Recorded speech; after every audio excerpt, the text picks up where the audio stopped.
Great. So good morning, everyone, and welcome to all the Stanford LEAD participants from all over the world. One of the courses that almost invariably everybody through the program takes is this course by Professor Shiv about neuroscience and its connection to exemplary leadership. Right. So I'm doing that course right now. Fascinating course, talks about mind, body, leadership, and the interaction between all three of them. But I wanted to know more. And so I talked to people, I tried to learn about things, tried to find out how people use this in the real life, right? And in those explorations, I came across this book, Leadership Mindset 2.0. Fascinating book. One word to describe it is practical. It tells you how people do things and what are some of the things. And I found myself looking at it and saying, I've seen somebody who I know and I respect do this. Now I know why. So it's just a really interesting read. And so I'm giddy with excitement today because we have the author of that book, Michael Anderson, with us in discussion. So Michael, welcome to the show. Well, Abhishek, before we get started, I think you have a future as a host or a presenter. That was excellent, phenomenal. Thank you for the present, and I'm excited to hear me. So you did your job well. So great, thank you. So Michael, I've read through your bio, right? You are an accomplished author.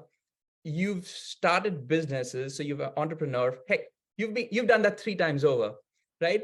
And you've been a basketball player. Like, it's just a lot of things for one single person. Could you maybe share a little bit about your journey, like how you are where you are right now, and like just maybe for the benefit of the participants, that'd be really interesting to hear. Yeah, sure. So I live in the UK now. About 5 years ago, I married a British woman, so I'm outside of London. But I'm originally from Pittsburgh, Pennsylvania, in the States. And I started as a programmer. I was really, really nerdy. I'm 52. I was born in 1970. My dad bought me when I was about 13 or 14. My dad bought an Apple II clone, and I taught myself programming from a paperback book. And when I was young, and then I moved out to after university, I just got a really crappy IT job, and I had a cousin in California in San Diego, and he said, "Hey, how's it going out there?" I'm like, "Well, I'm 22 years old," and I told him I had a really crappy job. He said, "If you have a crappy job, why don't you have a crappy job in California rather than Pittsburgh?" I'm like, "Well, there's a lot of logic to that." So I packed up all my stuff and drove out there, and then I got hired by a small company who did ERP. So if people know what Microsoft Dynamics and SAP are, that's my background. And I worked my way up the corporate ladder. And as I worked my way up the corporate ladder, the company I was with got acquired and moved me to London. Then they moved me to Denmark. It was a Danish-based company. And then I moved to Singapore. I would work throughout Southeast Asia. And then around my mid-30s, I came back to Southern California with some good experience. And there was a gap in the marketplace, so I founded my first company. And I'm smart, I'm driven, I work really hard. I understand business, I understood management. So we had some success right off the bat. I mean, I bootstrapped it. It was my idea. I started it myself. And we were, next thing you know, we're doing a couple $1 million just literally from working out of the trunk of my car to having a payroll and hundreds of thousands of dollars a month. But I wasn't ready for it. I wasn't, I see what everybody has, with incubators and accelerators and YouTube and people to guide you through it. But when I started it, it's like you just started a business and figured it out. There was a little bit of mentorship and things, but 0.01% of what you had now. And I was not mentally or emotionally prepared for it. And it was really difficult for me. I went through depressions. I had substance abuse issues. It got worse the more the pressure got. Then there's a long dramatic story. I had a business key employee I gave some equity to, and we got into a disagreement. He had substance abuse issues too, and we got into a disagreement. He assaulted me, so I had to file a restraining order, and we got into a nasty lawsuit. And there's a long dramatic story that has to do with drugs and divorce, but we don't got time for that now. So you got to wait for the Netflix special, or go to YouTube. It's on YouTube. But I was like, look, I got to change my life. And so right then I joined a peer group of business owners, and two of the people had just a real ease about them. And I'm like, there's been a lot of things I've achieved in my life, but I've never had any peace or ease. And they both went to this program, and I ended up signing up for it. And I ended up the next 2 years, I earned a master's in spiritual psychology. Okay. So Wow. it's nothing to do with religion. People are like, what is that? It's nothing to do with religion. It's a very compassionate view of psychology. So we learned 6 different psychoanalysis techniques, but we learn it from a place of pure compassion. And like, it's like nobody needs to be fixed. This is all our human condition. But what we can do is use psychology to clear out anything that's between us and our true self. And that's what we did. And when it really helped me in my personal life. But when I started applying them to my businesses, because at one time I had 2 in California, 1 in Singapore, then we really started to thrive. The one company was listed on the Inc. 5000 list of fastest growing companies. I won the #1 best place to work. I won Social Entrepreneur of the Year, and we won the #1 best place to work. That was externally, but internally, I was finally having fun, because up until then, I just felt like such a fraud, and I was trying so hard to be accepted and to be successful, and because I didn't know who I was, and through this process, through this program, I got to know who I was and really show up as that person and have trust in my team and myself, and that transformed my leadership. And that's when my companies really started to thrive. And then a couple of business owners saw what I was going through, so they asked me to help them. And I guess I was coaching before I knew what coaching was, and I really enjoyed that. So after 25 years in accounting software, now what I do full time, I've sold my companies, and I teach leadership mindset. A lot of what I teach is, and I'll just finish this up real quick, and we can go into questions and answer for the rest of the time. But some of the things I don't teach management, I teach leadership, because people want to be led, and that's such an ambiguous thing to say. And leadership is so different depending on the situation. But as leaders, we need a different type of resilience, a different type of drive, a different type of mindset than we do. And we're often leaders 99% of the time. They get into leadership because they're good tactically, so they're good doers. We don't need to be a doer. We need to be a conductor. And it's a reskilling. Because when I was a programmer, I was very analytical. I was very good at details. I was very good at working in my little bubble. And then I owned a business, and all of a sudden I had to hold people accountable. I had to communicate. I had to have a vision. I had to do stuff with culture. Nobody taught me any of that stuff. And it's learning on the job. Yeah. And I didn't learn, and that's the problem. And it took me a long time. You're right, I did learn, but it was a long, it's just story with a lot of downs and a couple of ups through it. And what I teach, I love teaching it because it's not really taught a lot. There's like bits and pieces here or there. Some coaches do bits and pieces, but I really love teaching what I do, because I help people like gain confidence, know who they are, and show up like that. Because if you think of a leader that you look up to, and it could be in sports or business or politics, whatever it is, they have a confidence about them. Right. People are drawn to confidence. And that's not arrogance. It doesn't mean you know it all, but it's the confidence. It's often the quiet confidence that look, no matter what happens, me and you guys and my team and everybody on the team, we're going to get it done. And we need that, but we can't fake it, because people's intuition know it. And when people fake that type of thing, then it backfires. And so it's giving people the confidence of who they are. It's moving them from tactical to strategic. That's not about having a strategic plan. That's how do you have a strategy for every client, for every meeting, for every different thing? How do you talk the language of strategy? So I work with a lot of people to get them to a board meeting, but then they get to a board meeting and then they're so scared they don't know what to say. They talk and talk. Yeah, they talk and talk, and people are just looking at them like, you're not a strategic player. So how do you become a strategic player? So that's exciting. And then how do you get a team engaged? So those are different types of things that I teach. Which is fascinating. I mean, you've covered so much ground there, Michael. Like, if you're ever in the Bay Area again, let me know. I would just love to sit down and chat. But in some of the other discussions I've had with business leaders, right, I think this thing about like that confidence aspect of it does come to the fore, because you're right. They don't have to actually even open their mouth and like talk 19 to the dozen. Like, you can feel the presence and you can feel the energy and you can know that, okay, this is a decision maker or somebody who can actually do things, or I would like to trust this person, or I'd like to like work with the person, right? Maybe you've talked to so many different people across different professions, right? You are, like you said, you're a consultant now, you talk to people for a living. Are there some common traits, like when it comes to like the mindset aspect that you see where people come to you and they're still successful, but they have this one piece missing, or they're not thinking about things properly, and then when like you work through or you work with them, that's what you're trying to work on? Or is it like really all over the place, and it really just boils down to how you think about problems, or how you, as a leader, how do you try to take the uncertainty and then try and, you know, come up with some sort of a decision matrix or a decision making? Like, what is that aha moment, or what have you seen people lacking the most, and which you help them in discovering? Yeah, that's and you know, leadership can, you know, because it's so much different, like owning a one person company than a, you know, 5 million, you know, 500,000 Right. person company. It's so much different if you're 68 years old and a CFO rather than like, you know, a programmer that's going to be in charge of 4 other programmers now. So it comes in such different things. But normally people are wired one of 2 ways. People are wired to be a bit more supportive. So they really like helping people. They really like being in the background, and they do that so well, and they're really talented at it that they're put into leadership. And so they need to be taught to be more assertive, Hmm.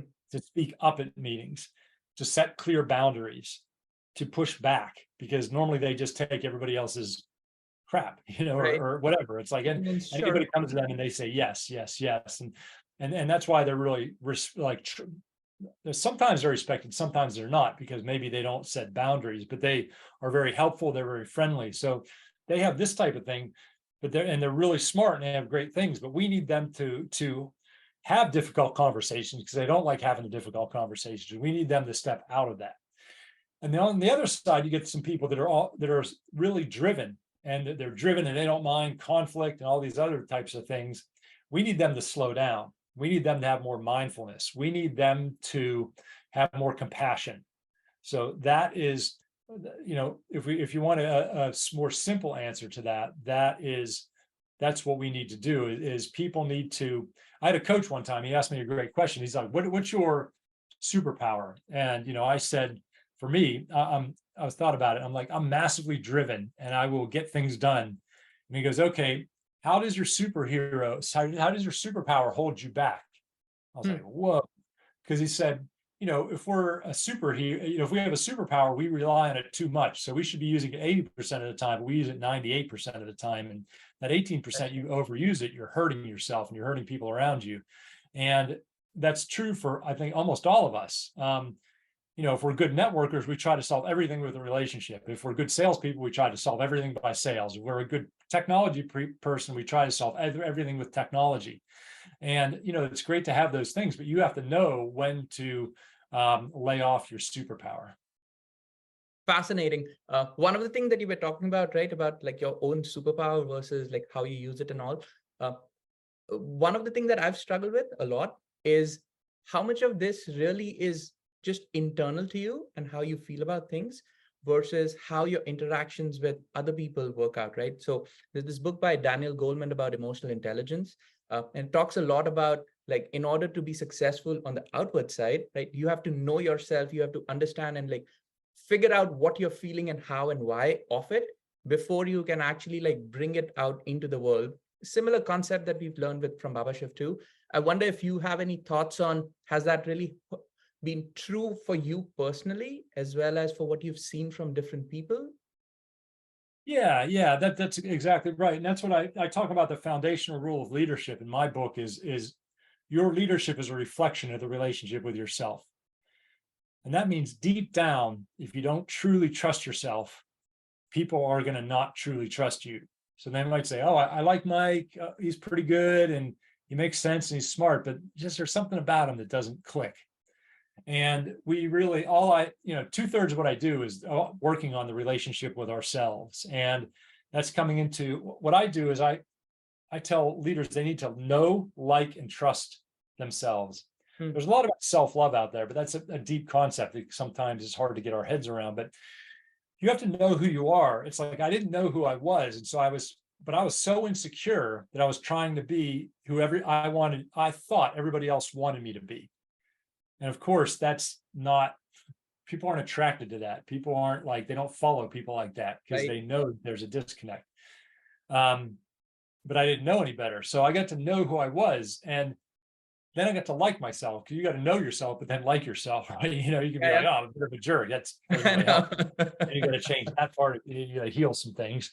So you got to know yourself, you got to like yourself, and then you got to trust yourself. Like, look, because with leadership, we have to deal with so much change often, and we have to deal with your job normally before you get to leadership is to eliminate risk.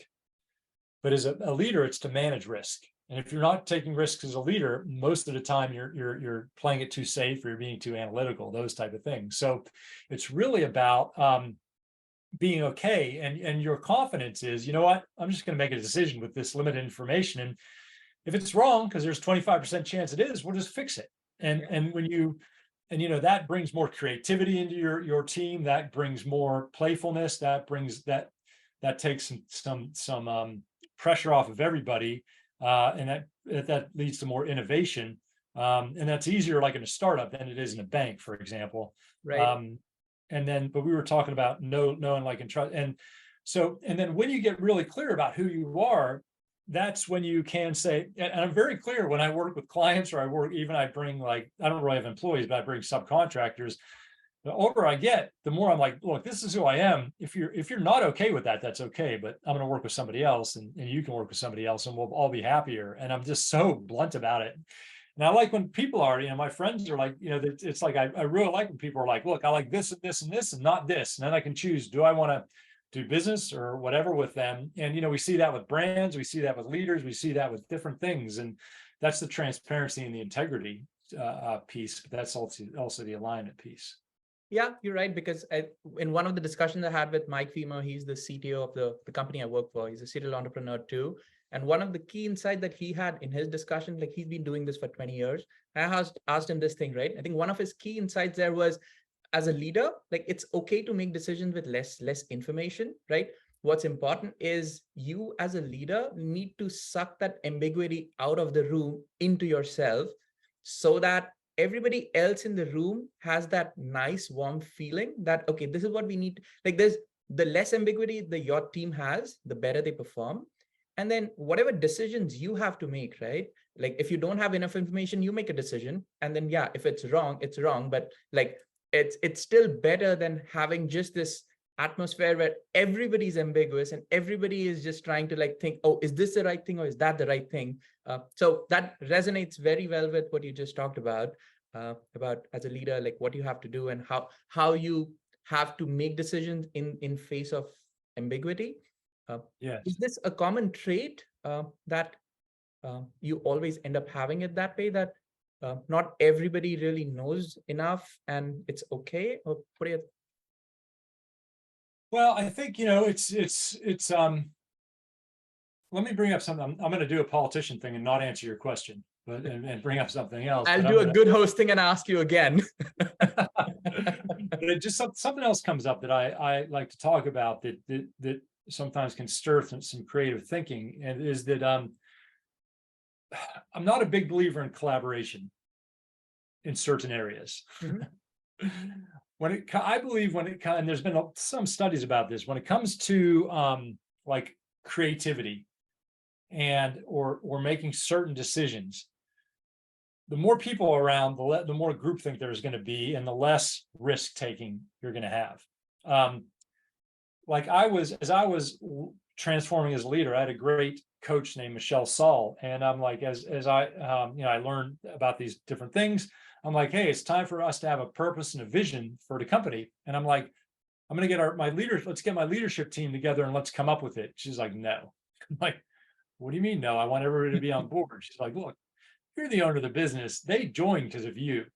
And it's up to you to create the purpose and the vision. It's up to them to decide whether they buy into that, which they, it's not magic. I'm not coming up with anything you don't know, but there's going to be 95% of them are being like, yeah, that's exactly why we joined. But it's, and then it's up to them to figure out how they're going to participate in that. And that was a really wake up to me that could have been really dangerous if I would have put it out to everybody. What's the vision and the purpose? And then everybody chimes in and they're like, well, let's do this and let's do this. And it's not what I want to do. Because I realized we're all different types of leaders.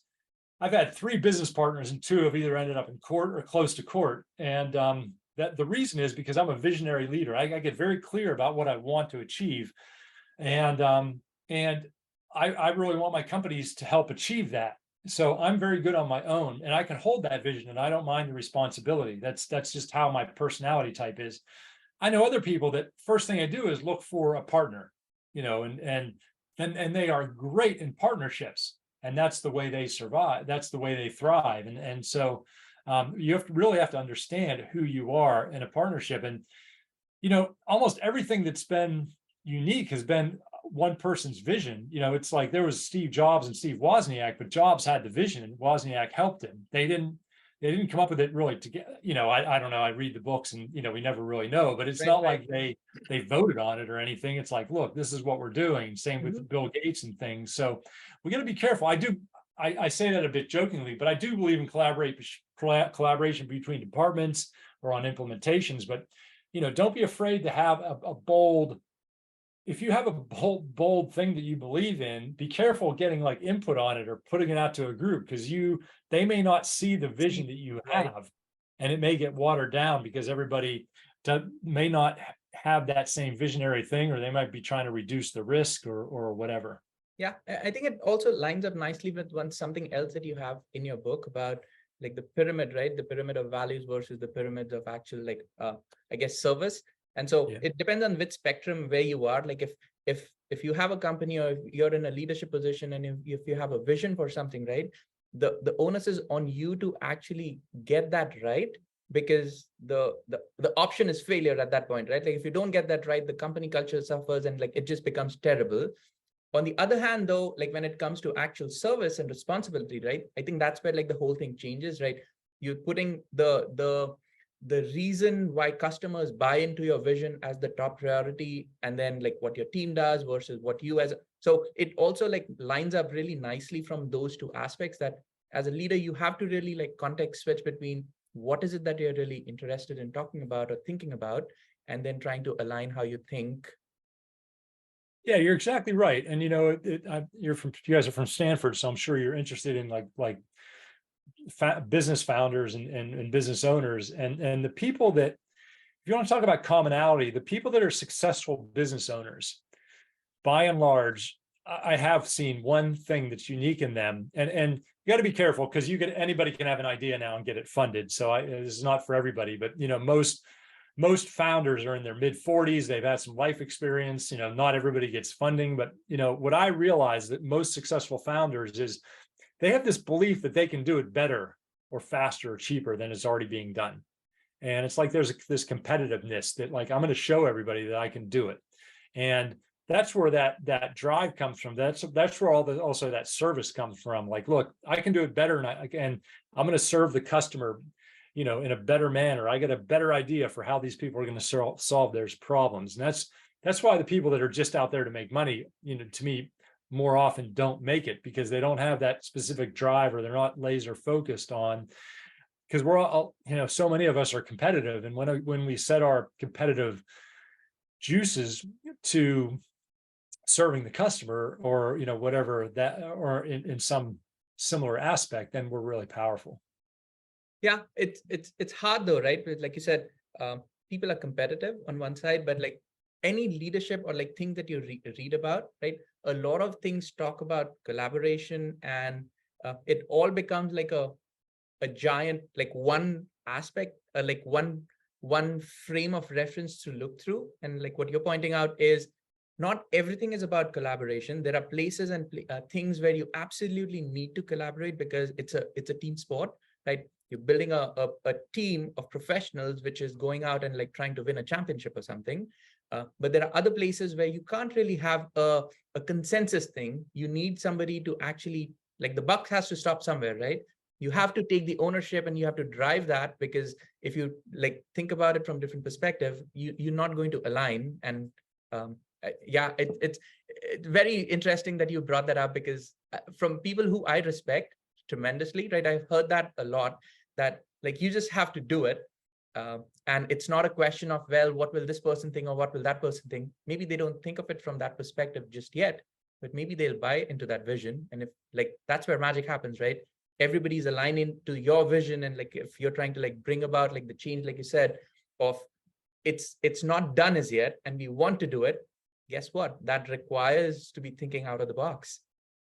You're exactly right. And you know, even if you run, maybe you run an accounting department, you can still have a vision and a purpose and values for that accounting department. You can have it for your sales team. So it's any level of leadership. Sometimes it looks a little differently, but you know, if you're working on a project with your schoolmates, and that's why like school projects can be difficult, because you know, there's sometimes it's weird to, you know, raise your hand to be a leader, or to give leadership to somebody else. And what if their vision doesn't match yours, and things like that. So it's almost more difficult in things like that. And because, you know, sometimes you try to share leadership or vote on everything. And, you know, I worked with this guy, there's conscious housing where everybody like owns like you know, there's like 200 people live there, and everybody was an owner, and they voted on everything. And after, you know, a couple decades, they're like, look, it doesn't work like this, because we're not making any decisions. So they moved to a more hierarchical model. And you know, there's a reason we have a hierarchy, because it works. And you know, I know there's a couple schools have thought about having everybody the same and pick their own jobs, and that may work. I haven't seen it work. I've read some things, and maybe that's a different way of doing things. And that's you guys might know more about that than I do. But you know, I want to, and when I joined, and the older I get and the more in leadership I get, the better of a follower I am, because I used to be a bit rebellious and not a great follower. And then I realized how hard leadership was. And now when there's somebody else is leading, I'm happy and I support them, and I try to help everybody else basically fall into line. You know what I mean? It's like, look, they got a difficult job. We don't know all the decisions. We don't know all the let's just do what they say, and not try to be the rebel, and not ask all these stupid questions. Let's just try to make their lives easy. Yeah. Because I've been on the other side, like, you know, when you have that one employee that's like, why are we doing this? Why? It's like, Jesus, I don't have time to explain everything. You know, and so the older, I as respect for leadership, I try to be a good follower. And that doesn't mean I don't ever raise my voice or have conversations, but it's like, leadership's difficult. Let's give them the assumption of that they're doing the right thing by us, and then work from there, instead of just trying to cause trouble. Yeah, that's incredible. So we are at 8:30. I did say in the blurb that I'll keep 30 minutes for question and answer. So like I said, I have a list on my iPhone about like the questions I need to ask, but maybe I'll open it up to the audience right now. If people have questions, they can bring those up, and then we can have a discussion around those. So I see Jean has raised her hand. Jean, why don't you go ahead? Yes, very fascinating discussion, Michael. Really, really impressed with what you said about your career. I just wondered, because so much of what we do in our group is about starting things up. I was very interested in the early days when you first came to California, and a little bit after. What did you do about capitalization? What were your ideas about how you could capitalize these small companies that you started? And what would you recommend to others as an approach just at the very beginning? Well, Gene, that's a great question. And like a lot of other things, that's dependent, because I bootstrapped everything. And and that meant it was slower, but that meant I was in control. And you know, sometimes I think, what if I would have raised money? But then my personality, again, like I'm visionary, and I like control. I'm a control freak, probably like nobody else on the call, right? But I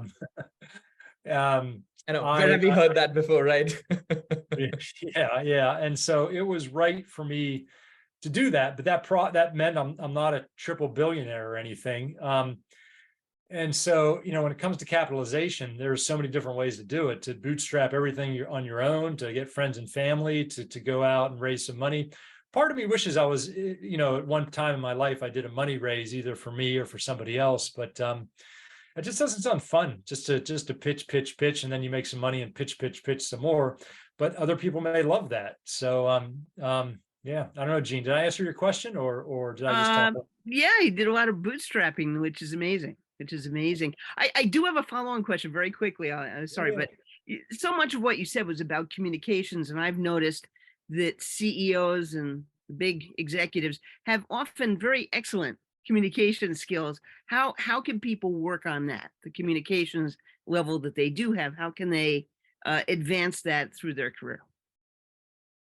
Honestly, just work on listening. You know, in the course I took, the master's in psychology, it was one weekend a month, and the first weekend for 2.5 days we only practiced listening.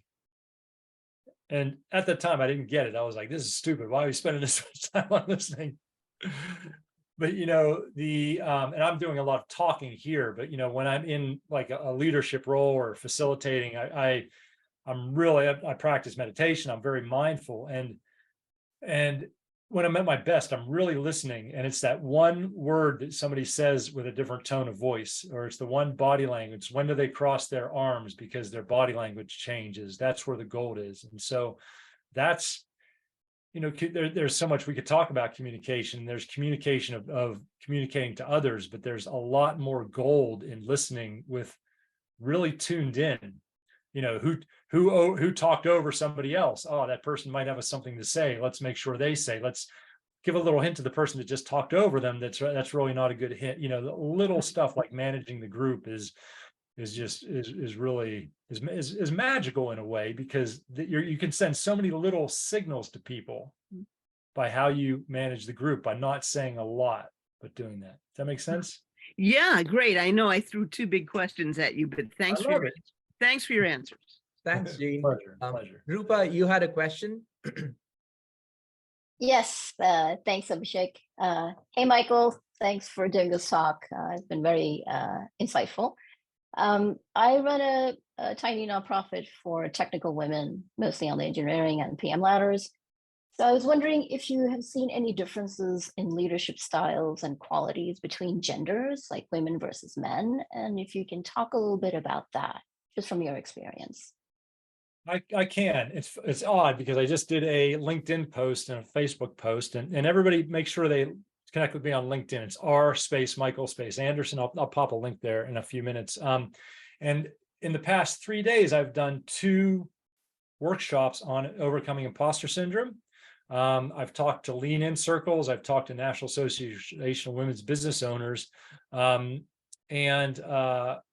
I've done a lot, and probably 60–70% of my mastermind people are women. And I think that's because I do a good job of bringing some of the emotional intelligence in, as well as the assertiveness, because, and I'm just going to, and Rupa, you might know more than I'm just going to talk very honestly about my experience. Okay. So, absolutely. You know, and I was raised by a single working mom as well. So I have a lot of respect. A couple of things about the women is the women tell me that, and this really was surprised. It makes sense, but they say, look, if I'm in a traditional marriage, a man and a woman, the man goes out and has his career. The woman has her career. She's got to look good. She's got to take care of the home. She's got to take care of the kids, take care of probably both sets of parents. It's like, guy has one role. The woman has like 5 or 6 roles, and so the amount of pressure sometimes, or the amount of stuff, the responsibility they take on, is often much higher than men. I'm like, wow. And I could see that once they said that, I'm like, oh, I can see how that happens, and things like that. So there's that one. 2 is, and this just happened 2 days ago, we talked about perfectionism, and I do some things on self-limiting beliefs and on the subconscious beliefs. And I'm like, you know, we get caught up in perfectionism, and like 2/3 or 3/4 of the women were like, oh my God, that's me. And it's like, I will not send an email out. I will not do a proposal unless I'm sure 100% it's accurate. And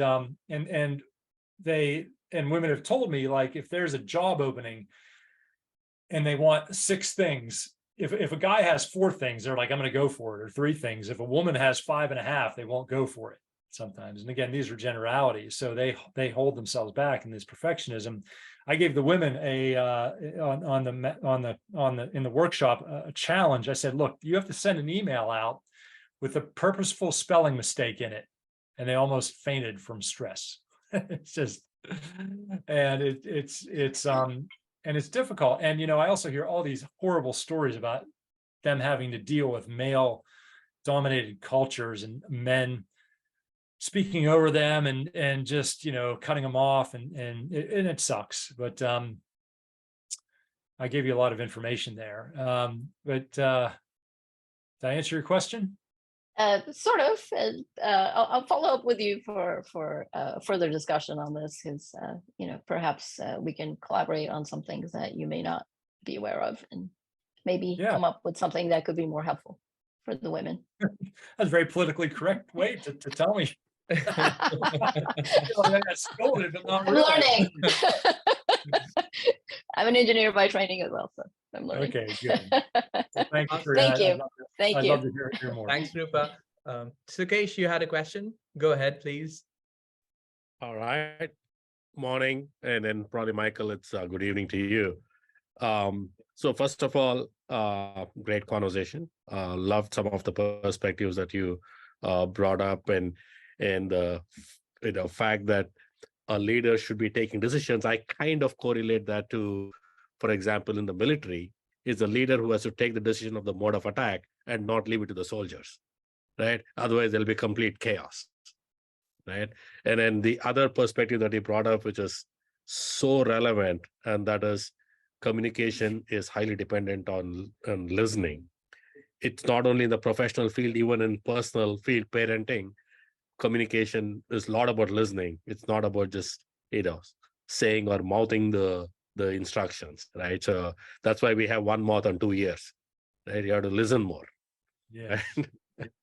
So the question I had for you, Michael, is in a founder setup where you have 2 or 3 different founders, what are some of the pitfalls you need to watch out for and avoid, so that chemistry works very well? And like in any situation, the start will always be great and everything will go well. Invariably down the line, there will be disagreements and there'll be challenges, right? You had that in your own personal experience that you're talking about earlier. And then the reason why I ask is I have joined this early stage startup, and I want to make sure that I look out for any of these warning signs, and I come up with ways to avoid it and deal with it, and not have to confront it at that particular time. That's a great question. And obviously you want to have a signed operating agreement first thing, as soon as possible, but that's the easy one. The one thing that I would suggest is that you have like a roadmap with your two co-founders, 3 other of you co-founders, totally 3 of us, yeah. Okay. And what you might do is say, look, if it's, if we're 0 or 1 million now, and then when we take steps of like 10 million, 50 million, 100 million, what would the organizational chart look like? And then how would each of us grow? Like, are you going to be the president? Am I going to be the CEO? Are you going to be the CFO? And so you have a roadmap as it gets larger, and that you already pre-make the decisions of what's going to happen. And you can always change, but at least you have a basis for expectations. Because with me and my key employee, I wanted to keep growing, and he just wanted to keep it that was one of the big tensions. He's like, we're making good money, let's just keep it here. I'm like, no, let's grow. And there was a major strategic,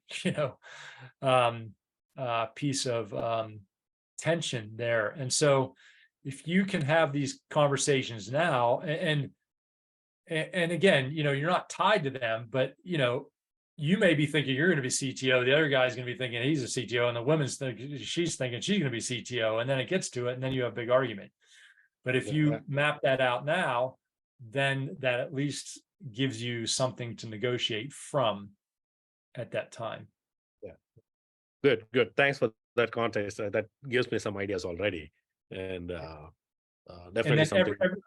Yeah, and every major decision around that, like whose equity gets diluted when, we do this, or what's our salary going to be, when we get to 10 million or this. So the more you can have like a baseline for that, and and it might be good to have like a mentor or a coach, not me, that's not my specialty, but it might be good to have somebody on your board or something to help mediate that, because I would only know half the questions to ask, right? And there's probably a lot of industry standards, because the more expectations you can put in writing, and again, it doesn't have to be legally binding, but then the less gray area there's going to be.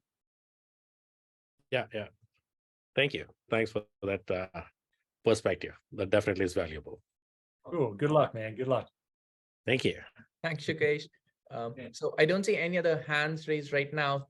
Guys, please feel free to raise your hands and ask questions. But Michael, I had a question for you. So this is more about the mindset part of it, right? One thing that has worked really nicely in my career, on just the professional journey, is raising my hand and asking for things. Right? In the previous role, this role, the work that I'm doing right now, all of it really just amounts to me putting this information out there that, hey, I would like to do this, right? It's okay, I can't do it right now, but it's probably like, so long as the higher ups know more about it, right? Then magically things happen over the next 6 months or something. How much of that really is like, when it comes to leaders, right? Does it really, is this a mindset thing which enables you to like explore and do more because you're asking for things and going out of your comfort zone? Or because if you're really good at something and if you have a business, you're good at it, you're really doing it well, you don't really have to raise your hand. So just like what you said, right, in your personal equation with your co-founder, he was okay with doing what there was, but you wanted to do something more. Does this become ingrained in you, in your mindset, that like you start asking for more and more, and the more you put things out, the more things you get? Well, I'm definitely a big believer in taking the initiative. Like, I really appreciate Abhishek. It really shows a lot about your character, about you just calling and asking, or emailing and asking me if I do this. I mean, I really appreciate that. And sometimes I say yes and sometimes I say no, and I think just that's going to get you far. And so and I believe, and I like authenticity and assertiveness. If somebody calls me up and they read from a script, I tell them, as a telemarketer, I'm like, look, what do you want? Just tell me in one sentence. And if somebody emailed me one time when I owned my company, and they're like, hey, I know you don't know me, but you seem pretty cool. I read your article, and I'm a leader too in the same city. Do you want to get a coffee? Like, yeah, sure. Yeah. Because it was, I didn't have to read through 10 paragraphs. He just like put it out. I'm like, that's pretty cool. So, yeah. So, is that what you're asking about, being assertive and putting yourself out mostly there? about like being like, what I've seen happen is the more I ask and the more I get, right, the more outward facing, or like the more exploratory I become. So I start looking for problems and trying to find solutions and then pitching those solutions out, as opposed to staying in that bubble or maybe going a little further out of it.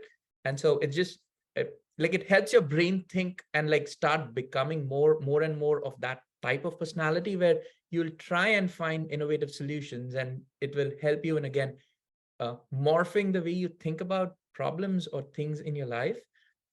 And yeah, I think it was assertiveness and things like that I was really interested to take a perspective on. Yeah, definitely. And it's okay to self-promote yourself, or it's okay to let the CEO know you're doing stuff. I mean, this is a world, and you do it with good energy and not from an ego or arrogant place. They want to know what's going on. So, it's up to you to, some people are like, I don't like self-promotion. Well, then you're going to go slower than other people. Right. Great.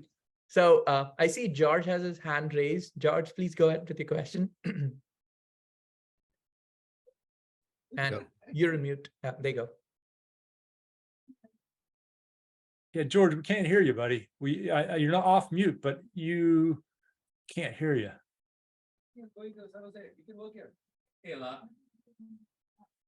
Yeah, still nothing. There's no audio still.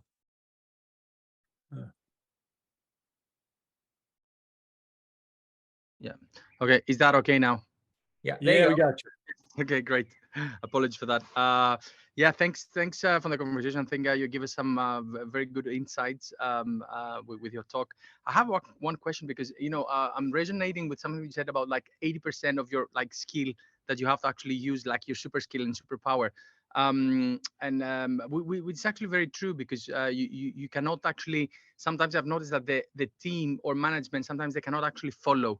Like they have to actually take some time to recover from a change or something, and then you can actually propose something else, and then they can follow, which is something that I find extremely difficult because for example, personally, I see things that I want actually to change. I put them down in proposals, write them down with a very very descriptive way, but maybe 2 out of 5 times or 2 out of 6 times I can feel like there's a resistance there because people that don't have the capacity or the time to actually look further of what is happening or change the strategy, to be honest. And I just want to understand from your thoughts, like if you have experienced that with other clients that you have, and how people are dealing with that, because it's a strategic thing as well of how you respond to these kind of things, and how much time you have to actually sit down and let the people understand of what's happening, and then propose it again after like maybe a couple of months. Well, let me bring up 2 things that came to my mind. You can tell me if this is what you're asking. First of all, you got to be careful about change because especially as a leader, because I would come in, I'd always have these cool ideas about marketing. And so I'd come into our weekly marketing meeting and I want to do this, I want to do this. And then one time I came in and I did that. And then like my marketing manager starts crying. I'm like, why are you crying? This is a good idea. She's like, yeah, but we haven't done we haven't implemented the thing you did last week or the week before or the week before. And I realized I was just dumping all my crazy ideas on him. And it's not about ideas, it's about implementation. So we have to be careful when we have all these creative ideas. Our job as leaders is to really, just because it's a good idea doesn't mean we have to do it. Doesn't mean we have to do it now. So, you have to put your people in a position to win and not just keep changing things, because then they never achieve anything. So that can be very demoralizing. And you have to also be careful because as leaders, the higher you up as a leader, the more people put weight in your decisions or your words, and almost unfairly, because they're looking for every little thing you say and sometimes look into it. We were in San Diego at one point, and then LA is like 10 times the size, and I went to lunch with one of my buddies and who owned a business, and he's like, man, LA is huge, you should open up an office out there. As I came back from lunch, I just mentioned to my front desk person, I'm like, oh, it'd be interesting if we open an office in LA. That's all I said. An hour later, my CTO comes in. She said, I hear we're opening an office in LA. I want to be the first employee. I'm like, it's not what I said. Relax. But so people, we got to be very careful what we say and how we say it. And the third thing I'll say, and then I'll ask if I answered your question, is that the more I understand about leadership, and the more I understand about myself, the more I understand about people, is I have to slow down and explain everything really well the first time, and slow down and make sure they get it, and spend probably 5 times as long as I think as I need to, so that they truly get it, because then they're going to go do it, and then they're going to be bought in. But sometimes I have a very entrepreneurial personality, so I can just wing shit. I'll be like, all right, let's fucking do this and do this, and I'm like, but people aren't like that. And I don't want people working for me like that. I don't want my marketing manager like that. I want them to be implementers. So I have to realize that not everybody's like me. We would understand what you're saying, but this is, for example, the top down approach. What about the bottom up? Like when I want to go from bottom up and pitch different things that we could be implementing, that's sometimes like I feel like it needs actually very good timing as well, because there are other priorities, of course, with management as well, and how you introduce basically new ideas of how the business can be improved in processes, procedures, things that they were doing, strategic things, like strategic, not just an idea for implementation, like how we can swift the strategic initiatives that we have to get like long-term benefits. The strategic to be honest, initiatives are very difficult because, of course, it's something that you have to actually, the proposal you have to do, it's much more complicated, and people, I find it sometimes it's much harder to follow because they're looking at, firefighting basically what they have in front of them, and sometimes people and leadership doesn't have the vision, as you say. They go with the flow. They go with what we have to deliver now, and they forget about strategizing the future. And that's why I found very difficult, because I am actually always thinking about how the business is going to be actually influenced if we do something different. But as a region or global level, I find it sometimes very difficult to pitch things, because everyone is sometimes looking at the tree and not the forest, basically. And Okay, well, I'll yeah. give you a couple things, because I mean, there's only so much you can do if people are so focused on fighting fires. There's only so much magic you have. But make sure that you really understand whoever you're pitching this to. And I go through this in the book. I have like a worksheet you can fill out that a couple things that you know how they're compensated when their boss meets with them. What are their KPIs? That that how they verbalize their strategy, because you really need to. And the problem you run into is when they have a strategy, and it's linked with all these other strategies. So when I have like my strategy set, and then somebody's like, I want to change, why don't you change this? Well, it's like they're all interwoven, so we can potentially change it, but I'd have to think for like days about how this interacts with everything else. So you can, but by really understanding, getting to know them, and really having empathy, and really talking in their language, using the words and phrases that they use, you can connect with them often much better, because and you may be saying something and they are not hearing it. And if you just change one or two words of how you talk about it, because they might be used to with their higher ups of using a different word, and all of a sudden it like, oh, that's what George is talking about. Does that help at all? I'm 100%, to be honest, 100%. Thanks for that. And I have a small follow-up question. True colors with your team top down, what is the best way to understand it? Because as you said before, it's not about people, they need to actually follow you, not for one thing or 1 month or 2 months. They have to actually, you can have to continue leading the team. And that's how I want to do it as well. Like, I want people actually feedback from people. I want people to be able to stand up and say when something like, it's not quite right to raise it. But sometimes I find it difficult because, it's, leading, I don't know, 30, 40 people, completely different personalities. And you can see that sometimes they do things to please you. They do things because they, just to align with you without bringing any conflict or something like that, which sometimes, of course, is good. But some other times, if it's become a habit, I don't think that the team is growing. To be honest, that you need a little bit of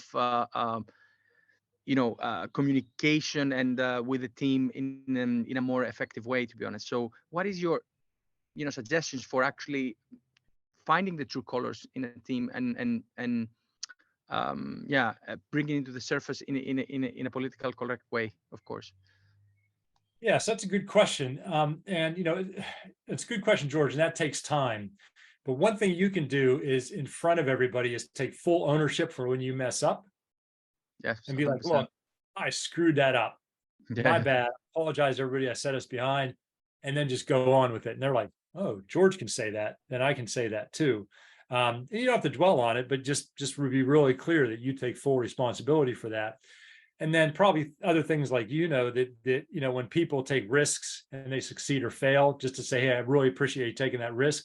I want you to keep taking risks. And just to be really upfront about that, to praise that, and I think a great leader challenges people. Like they give them a little bit more than that person thinks they can handle, and then sometimes give them a kick in the butt, sometimes a hug.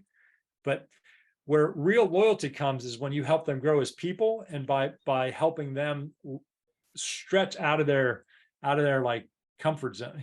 We always use comfort zone, but to me, it's like when you ask sports people who is their best coach, it's not the one who was like the nicest. It's the one who like said, I think don't tell me you can't do 10 more push-ups, you know what I mean? And then I could do them, and then I felt great about myself, you know. So help them develop, basically help them develop, and yeah, and see great. more in them that they see in themselves. It's like, you can do that. I know you can do that, you know, but there's an art to it too, because, you know, you can turn people off like that. So you really have to meet them where they're at. Great. Thank you very Awesome. much. Thanks, George.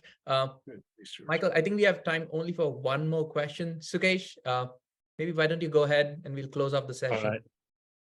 Excellent. So, Michael, most of the leaders have multiple tools in their toolbox. One of the things that I've observed is very few of them use humor to manage. Why is that? I have no idea. I don't know. I'm not very funny, so maybe that's part of it. But yeah, I've been intrigued by that, because as I observe, and my style of management is, whenever there is a conflict, you know, humor does ease the tension and make it easier to resolve it, but not necessarily the tool that to be used all the time. But it's a pretty effective tool, and very few people do that. And I've always wondered, what is the reason behind it?